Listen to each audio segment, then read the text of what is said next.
გამარჯობა. ერო და ბერო. სასწაული ხდება, სასწაული. ხალხი ვართ რა. არ მინდოდა ეხლა კუმფეხი გამოყოს რომ გამომივიდეს, მაგრამ ამას შეხედეთ. ლეჩაკალელია. როგორ შეიძლება ძალადობის გამართლება? რა მნიშვნელობა აქვს რუსქალს დაარტყავს კაცი ყაზახს, სომეხს, თათარს თუ რა? როგორ შეიძლება ვინც ამას ამართლებს და ამბობთ რომ ღირსია?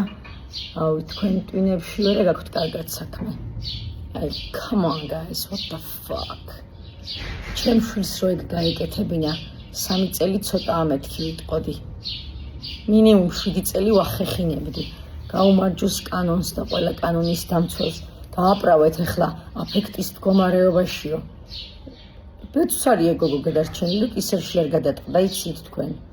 როგორ შეიძლება? ამ ვიდეოში ჩანს დღის შუქი.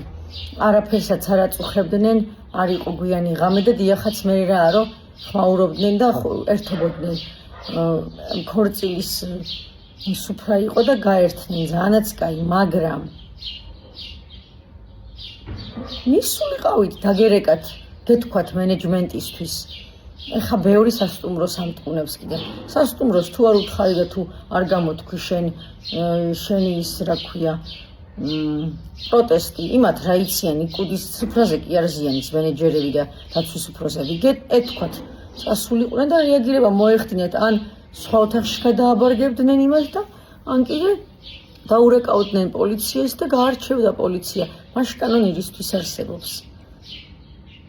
მე არ ვეთანხმები ძალადობას და ყველა მოძალადე კაცი თუ ქალი რა მნიშვნელობა აქვს და დაისაჯოს.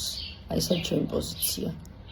და თავს ვალდებულად ვთვლი რომ დავაფიქსირო აქ ჩემ გვერდზე ეს ჩემი აზრი ამ თემასთან დაკავშირებით, იმიტომ რომ დედა ვარ, დედები ვართ, მშობლები ვართ, პატარა ბავშვები იზრდებიან, უყურებენ ამ ყველაფერს და უნდა იცოდნენ ჯანსაღი აზრი რა არის. და იმ ქალებს კიდე ვინც ესეთი საშინელებებს გადაგებდნენ, იახი რუსია და გააჯვენდა ისა, ერთი არ აქცდეთ მაგეთ თქვენ ოჯახებში, აი ესე დეგენერატებო, ფუ თქვენი.